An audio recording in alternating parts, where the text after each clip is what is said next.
It wasn't pretty, but it's a Browns win. We're 1-1, feeling good. Giants up next, and with all the injuries around the NFL, there is some fantasy football planning to do here, folks, and I got you covered. Big show coming up right now on the Sick Podcast with Andy McNamara. Turn up your volume.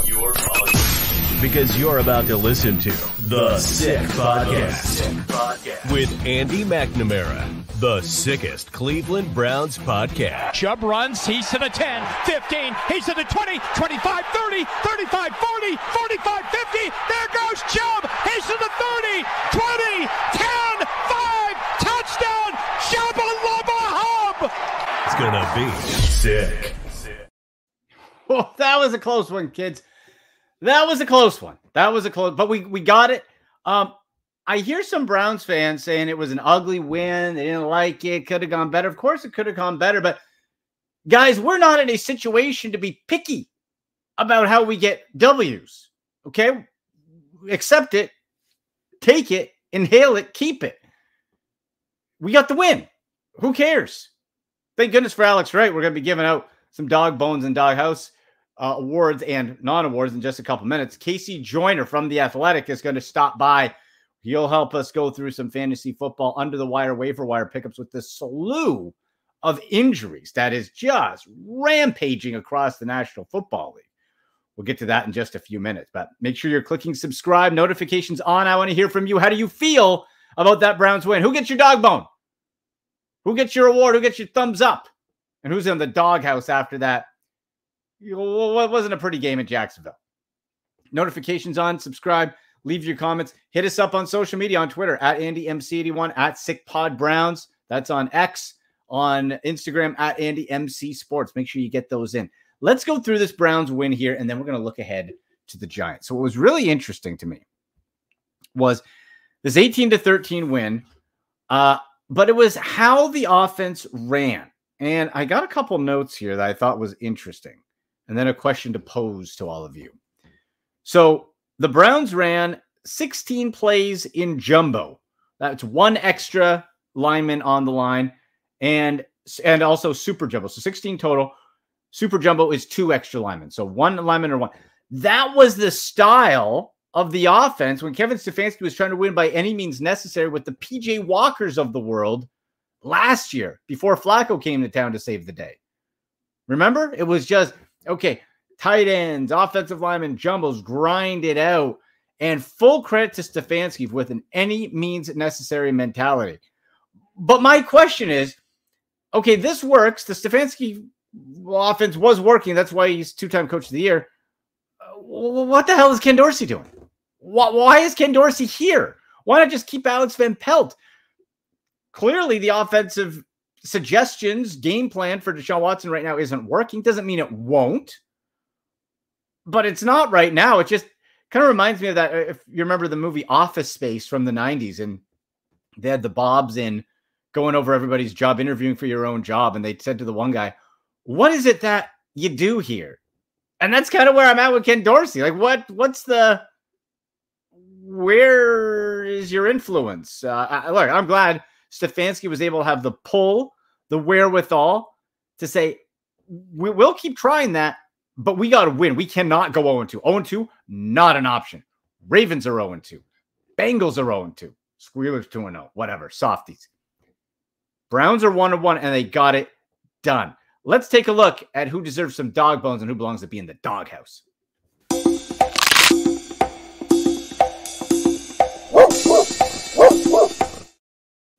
Number one for the dog bone.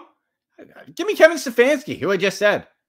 He is now 22-9 following a Browns loss and has the ability to be able to rally his team, his troops, and say, look, let's do, what's he always say, that 1-0 mantra. And last week, in a soggy, humid, against a Jacksonville team that isn't good, but isn't bad, they've had chances to beat you, to get a win and to coach a hell of a ball game. Okay? That is the biggest dog bone for the week for me because of how he was able to game plan that and just say, we got to do it. Look, Andy Reid doesn't have an ego when it comes to the offense with the Kansas City Chiefs. And good for Kevin Stefanski to be able to say, hey, you know what? We just got to win a damn ball game. And he did. Next dog bone. How about punter Corey Bojorquez? How about that? Dog bone to the punter. Jeez, that punt, that gorgeous kick that bounced right at the 1 and out of bounds at the 1.5 was a complete game changer. Pinned the Jaguars and just was able to control the field. And what were we missing from week 1? What was I talking about? No complimentary football. There wasn't any complimentary football. The defense didn't pick up the offense, didn't pick up the special teams. This week, the offense was grinding, and the defense made a play. Myles Garrett with a sack. Bojorquez with that punt. You got Hopkins with the field goal. Another dog bone. How about Alex Wright? Hello? Alex Wright with the safety sack on Trevor Lawrence. Right in the back. By the way, Trevor, you're out of the shotgun in your end zone. That's the call, Doug Peterson? And Trevor Lawrence, they called it Trevor Bank Stadium for the day. Okay. Well, I think the vault was empty because the Browns just the defense stood up and did it when they had to. Garrett with the set. But Alex Wright stepping up. And don't look down, but going back to last year, the last chunk of games, Alex Wright has sacks in, I believe, 5 of 6 of his last regular season games. Darius Smith was nursing a back injury. And at 24, Alex Wright quietly is becoming that number 2. And he did it just inside Myles Garrett and punched through that hole. So those are the dog bones there. And you know what? Half a dog bone to Jerome Ford and that to be able to go for a bit of a scamper and using those jumbo lines to be able to create some running room, which still says the Browns can run the ball if they choose. It is possible because we just saw it. Now to the doghouse. Penalties. You had 7 penalties in the fourth quarter. 7. That almost cost you the damn game. 100 yards, a full football field worth of penalties. You can't have that. Stefanski knows that, but the problem is it didn't get fixed from the week before. Illegal shifts and motion and this and that and false this and whatever. Unacceptable. James Hudson's on the line. Okay, that's one guy. Okay, and you played together enough to be in unison. Fix it. Get it done. Because you do that against a good team, you're hosed. Now, luckily for the Browns, they are not playing a good team this upcoming Sunday at home. It's the New York Football Giants who are terrible, but they also, I don't think Brian Daboll is a bad coach. I think he's actually a really good coach. He just has terrible players around him. Malik Neighbors went bananas. For the Browns, you better shut down that guy and force Daniel Jones to beat you with somebody else. Devin Singletary has been more competent from a fantasy football level than I initially thought. Ran for 95 plus yards. But look, if you're the Browns, you got that offense again, kind of feel it out. See what you're getting on Sunday. Feel it out. See if Watson, if they have creativity. But if you're not getting what you need, go back to those jumbos and just keep trying to grind out a win. And hopefully Watson keeps kicking in. He was better this week. Better decision making, except for that fourth quarter stooge play that Stefanski called him out on too. Instead of taking the sack, throwing it away almost cost the game. Other than that, though, pretty smooth. Some gorgeous connections with him and Jerry Jeudy. We'll talk to Casey Joyner in a sec about Jerry Jeudy as a fantasy option, maybe greater than Amari Cooper right now. That's what I'm trying to pick him up on some waiver wires. I know that. But now against the Giants, you got to not take your foot off the gas. That defense has to pummel and punish. You take away Malik Neighbors, get up by a score quick, force them to throw, and book it. You get out of that homestand, give those home fans something they deserve, which is a win. I don't care what it looks like. Get them a win. We're not going for style points here, baby. Win. And you can win on the DraftKings Sportsbook, guys, as well. That's what you do. TD, tutty, touchdown, take it to the house, whatever you want to call it. It's all on the DraftKings Sportsbook, an official sportsbook partner of the NFL. You ready to place your first NFL bet? Try betting on something simple, like a player to score a touchdown. You can check all the odds. I had last week was plus 135 for Jerome Ford to score a tutty. Didn't happen, but you can check out those stats. Score a touchdown. Just pick the straight winner. Whatever you want to do, you can do it on the DraftKings Sportsbook. And guess what's so good about it? Well, you can get yourself a $250 bonus for betting just $5. Your $5 bet, $250 bonus using the code SICKSPORTS. SICK Sports, all one word, and you get that bonus. And you can also get on top of that, not just the bonus money, 1 month of NFL Plus Premium. NFL Plus Premium, tremendous. Only on DraftKings. The crown is yours. Gambling problem? Call 1-800-GAMBLER. In New York, call 877-8-HOPE-NY or text HOPE-NY 467-369. In Connecticut, help is available for problem gambling. Call 888-789-7777 or visit ccpg.org. Please play responsibly. On behalf of Boot Hill Casino and Resort in Kansas, 21 and over. Age and eligibility varies by jurisdiction. Void in New Hampshire, Oregon, and Ontario. Bonus bets expire 168 hours after issuance. For additional terms and responsible gaming resources, see dkng.co/ftball. NFL Plus Premium offer available only to new and former NFL Plus subscribers. Additional NFL Plus Premium terms at nfl.com/terms. There you go. And now Browns are going to take it out on the Giants. Okay. We're going to put the boots to them on Sunday. Remember, 10 a.m. Eastern live Sunday morning. All the fantasy football Browns preview you can handle. Jump on. We had some great chats last weekend too. Jump on. We do some same game parlays and had a lot of fun as well on the show. But we got some serious fantasy football business to tend to, folks. Injuries are ravaging the league of stars. So I thought, you know what? I got to meet this gentleman on an ESPN 97.3 show. My buddy Josh Hennig. We did a fantasy football draft show a few weeks ago. And I got to meet and chat with Casey Joyner from The Athletic, from Fantasy Football Diehards. He's one of the brightest fantasy football minds. We bring him in now to help us sort this thing out. Casey, how's it going, brother? Great. How are you? Oh, man, I'm doing well, but I'm sure you are feeling the panic as I am through social media. There's no Christian McCaffrey. We're losing players all over the way. Cooper Kupp's gone. We have ankles. We have knees. We have this. It's all over the place. What should we be doing on this waiver wire? It's going absolutely crazy. Yeah, that's the thing. When you go through and doing fantasy drafts, and you really want to start building depth right at the beginning of the season. Yes. Like I always talk about, when you get a running back like for McCaffrey, anybody who had McCaffrey, frankly, probably should have had Mason, because I always tell people, get insurance on your house. Don't worry about getting other, people will be like, oh, I should just get any backup running back because somebody could get hurt. No. Insure your house first, then get other players. If you can't get, if somebody else took Mason early, okay, that's fine. But you should always have that in place. So hopefully people do that sort of thing. And I'm always a fan of that. You need to have quality depth in your roster. You should always be trying to get quality depth in your roster. In fact, anytime I have like an IR situation, I have leagues where we have an injury reserve. I have leagues with as many as 3 or more. If you have them, use every one of them and put other players in the roster. And even if it's only for a week, if somebody's ruled out, go get players. So, I mean, it's one of those things where you better be building your roster for all the weeks of the fantasy season. Because if you don't, all 14 weeks of the fantasy regular season, if you don't and somebody else is, you're just not going to win your league. So depth. Yeah, I'm 100% with you. The draft is just the fun kind of sizzle, right? The real work comes building off the waiver wire and getting that done. Of course, Deebo Samuel, calf to miss time, another big weapon. And really, on top of these weapons, it's not just the handcuffs, Casey, of course. It's, okay, who can benefit from this injury? Who jumps up in the depth chart? And when we look at the waiver wire this week, somebody, and I was touting him last week too, with the Puka Nacua injury, I think Demarcus Robinson now moves up not 1 rung, but 2 rungs. So if he's still sitting there, I think he's one of the must-adds at receiver this week. Yeah, I do a list of waiver wire pickups for my paid subscribers, and that's my subscription service. And on that list right now, I've got Tyler Johnson and Demarcus Robinson. I prioritize the picks based on a 1 to 5 basis, and once you get to the 5s, I do 5.2, 5.1 because you have to figure out which one is the most prioritized out of those players. Because right now there's 7 5+ picks this weekend.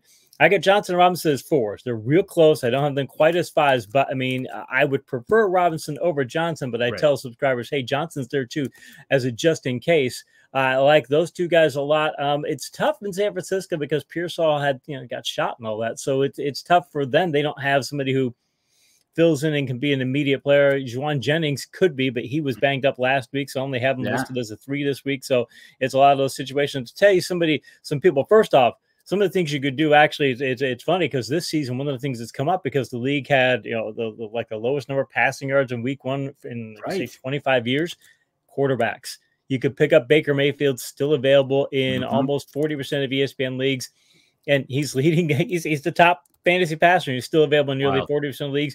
And Derek Carr, who isn't doing quite as well as Mayfield, but is darn close to get his 2 20-point games. He's available in 90+% of ESPN leagues. So these are two guys where you can immediately bump up your quarterback position. At least even give yourself depth, because we're seeing some problems at quarterback this year.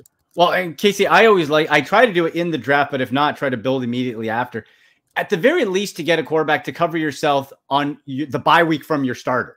Yep. Because if you're scrambling that week, you're done. Your league mates are watching and they'll get you. But yeah, and it's funny too, because sometimes on name recognition, you don't think of Baker Mayfield or Derek Carr as fantasy names, but this year early, they are. And I have to say, one of my favorite boring fantasy quarterbacks this year is Geno Smith. Yep. That dude's going to get you 17 to 18 fantasy points. He's available everywhere. And if those other two are gone, you're not going to get 30 out of them, but you're not going to get 10. You're going to get nice, even Steven, 17 to 19 fantasy points out of a Geno. I am a big proponent during drafts of drafting to the floor, meaning that you see what the floor of the player is, or a projector. I mean, somebody could get hurt, obviously, things of that nature, but what you think the projected floor of the player is, draft there. Because if you draft a player at the floor, whatever they do, if they hit that floor, great, you got draft value. If they exceed the floor, then you got more. Same thing when you're trying to build your bench. You're always trying to raise the floor. We all know this is fantasy managers. You get that goose egg, good luck. You get a goose egg, you get somebody who's giving you 0 points or 1 or 2 points or something. It doesn't matter. I mean, I've got Laporta in a couple of leagues, and it's been damaging because you've got Williams taking all the plays. I wrote about that for The Athletic this week, actually, as to Laporta's. I think he might be mid-tier 1 this year, just the way things are going. But if you get those low-scoring players, doesn't matter how good you do in the rest of the year, or you're going to have to make up for it. If you get a low-scoring player, you better get somebody who's getting 25 to 30. You better get somebody just has a fantastic game, because otherwise that 0 is going to cost you unless your opponent has that. Because if you have a couple zeros and your opponent doesn't, good luck. I mean, it doesn't matter how good your starters play. You're probably losing. No, you're chasing your tail then. In conversation with Casey Joyner from The Athletic, talking fantasy football, and one of your Athletic articles is the don't panic, because we are week 2. Don't panic when it comes to Travis Kelce. And I think, like you said, we can mix in Sam Laporta as well. That tight end position just remains a total fantasy just conundrum, a trash heap of panic and just So what's your advice? You got Kelce or Laporta, and then there's kind of everybody else.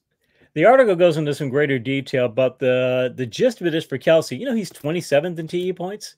27th. And Kelce, I mean, you might not have taken him as the one. Maybe Laporta was the one. You're taking him as a 3rd or 4th round pick probably. And he's having an awful season. But the thing is, I looked at his numbers. He's doing okay on vertical passes. I mean, he needs to do more, but he's doing okay. It's not like they rotate him out of the lineup.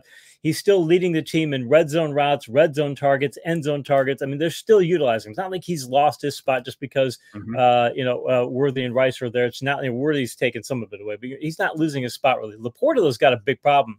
If you look at the Lions' red zone targets, Jamison Williams and Amon-Ra St. Brown lead the team in targets, and Laporta's 3rd, or lead the team in routes run in the red zone. But in targets, Laporta's only been targeted 1 time in the red zone. One time. I mean, David Montgomery has as many red zone targets. Williams has 5. Gibbs has 5. Amon-Ra St. Brown has 4. He's just not getting those targets. If that continues, he was a high volume guy and a red zone centerpiece for that offense, but they're going to Williams. They're making him that guy. If this continues, I think Laporta is going to be a mid-tier 1 this year. It's one of those things where you draft him to the floor. I drafted him as a 1 in a couple leagues, my number 1 tight end, and tried to get him at a reasonable price. But if he doesn't come through in this, he's going to be a guy who falls lower than his floor and is not going to play up to his draft level. No, and the problem, especially with tight end, is, man, waiver wire hunt, like receivers. If you're savvy, like you can find plug and play receivers through the year to get you some decent numbers, get you into those double-digit fantasy points. Tight end, man. Boy, like if you get a good, quite honestly, Casey, like if you get a good tight end and they give you like 8-9 fantasy points, you're thrilled. And that's terrible across. Like, where are we looking? My eyes go to Hunter Henry of New England, but he had a not good game against Cincinnati, star game against Seattle, going up against the Jets and San Francisco next. That's not ideal. You got Colby Parkinson with the Rams, maybe more opportunities, but there's nothing guaranteed there either. I got a good name for you. Mike Gesicki for Cincinnati. He had a touchdown in week 1 that was called back because he caught it and he hit the ground and the ball jarred loose. Yes. Had he scored then, he'd have 2 good games in a row.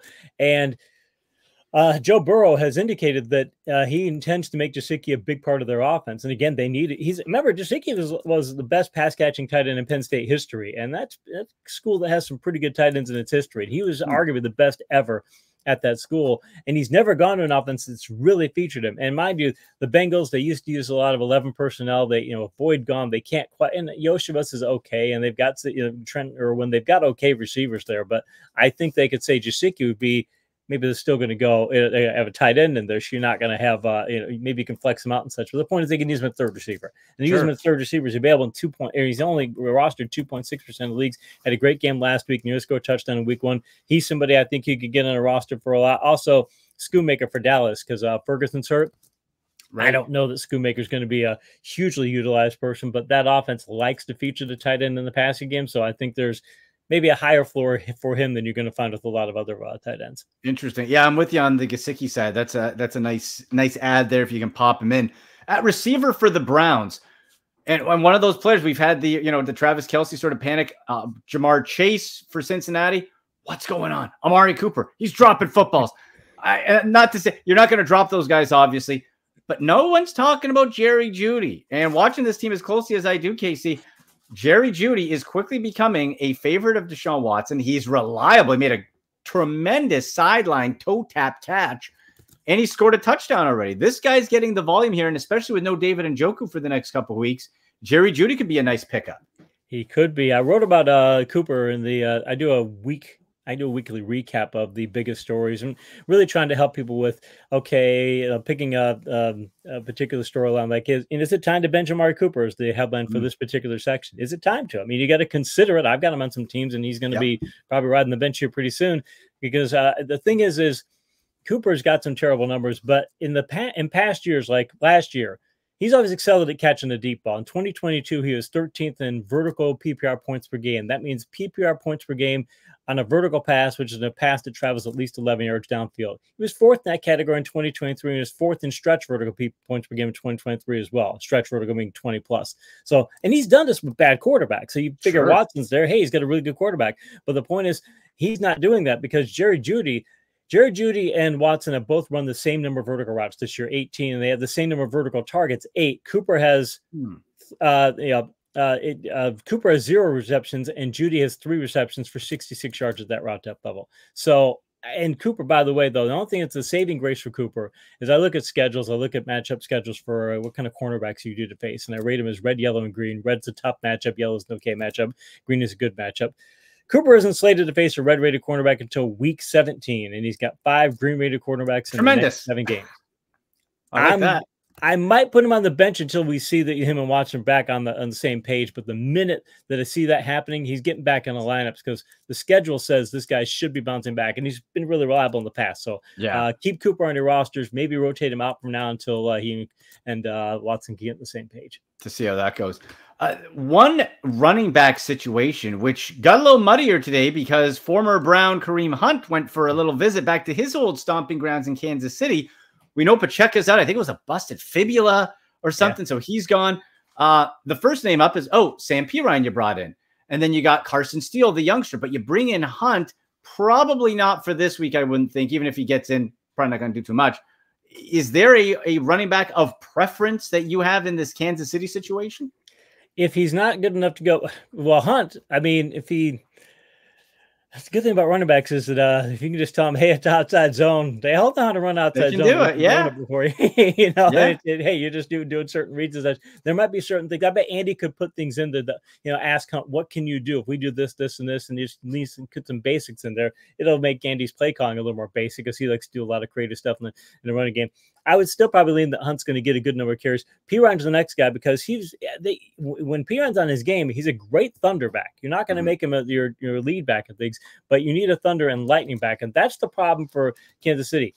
Pirine's a thunder back, Hunt's a thunder back, Carson Steele's a thunder back. They don't have that lightning back, so I wouldn't be surprised if they're still going to be looking for somebody who can do that, or maybe find a way to do some other personnel things to to take that role over. But I would go Hunt and P. Ryan. I would bet Carson Steele still remains as somebody who, and I'm telling my fantasy manager, still go ahead and pick him. My fantasy subscribers, still go and pick him up if you can, just because there might, if you're in a deeper league, there might be some value there. But I would prioritize them: Hunt, P. Ryan, then Steele. Hunt, P. Ryan, and then Steele. Yeah, Steele more for probably, like, I like his upside, but maybe more for dynasty. Last one for you here, just in general in the running back. I personally, the Braylon Allen, I see, he's 10% roster, but he's being widely added. I don't know. I'm not biting on that. Is there another running back off of waivers that's catching your eye this week? Ty Chandler, 46.6% of leagues is he's only rostered in, and he's a go-to back. Sam Darnold will be a quarterback we didn't mention. Darnold I was covering college football back when Darnold was at USC, and Darnold was a really good quarterback. I mean, really. I liked him coming out. Yeah. And he's top flight, and so he's been bounced around the league and things, but now he's with a really good play caller, got some really good receivers, solid offensive line, solid running back core. Ask him to do what he needs to do. This sounds like the Jim Plunkett situation, to date myself a little bit, to say he's going to be that good. But he's he can be a really good quarterback. He sets the floor there, but it makes their offense that good. And if their offense is still that productive, and Chandler, again, they run a platoon up there. They're not gonna give Jones. They're not gonna make him the lead back. It's a platoon. He's always been a platoon back. A platoon is, I do it.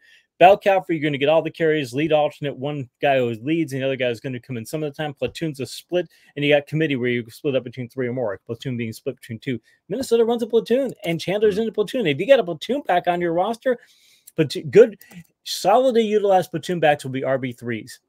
And if you can get an RB3 for a 40, and it was available in just over 50% of leagues, I like that addition. Yeah, that's Chandler's there. Zach Charbonnet for Seattle, if he's floating around. Interesting. Okay, you know what? I think we covered some good ground here. I think we're ready. We feel a little more calm. Hopefully, the viewers going in, getting set, because it's only week 2. But yeah. KC, man, look, you provide such fantastic content. Tell people where they can read you, find you, and all that. I write that weekly article for The Athletic. You can find that usually it's posted about Monday at noon, because I do it on the Sunday overnight. So you'll find it about Monday at noon in The Athletic. It covers all the big topics of the previous day. I write a weekly fantasy article for NFL Pick Watch. If you go to NFL Pick Watch, you'll find my material there. I also operate the footballscientist.com and mention my pay dirt service. That's a in-season subscription service where I do these insanely detailed start-sit charts that take me about 15 hours a week to do. And provide the waiver picks as well and things. And we do got chats online. If I can get chats also at NFL Pick Watch. So if you check that out, that's at thefootballscientist.com. Footballscientist.com. Love it. Casey, let's do this again later in the year. Thank you so much. Sounds great, Andy. Thank you. Thank you. There he goes. Casey Joyner, the football scientist. Make sure you're getting them on social media as well. Tremendous there. There's a lot of opportunity.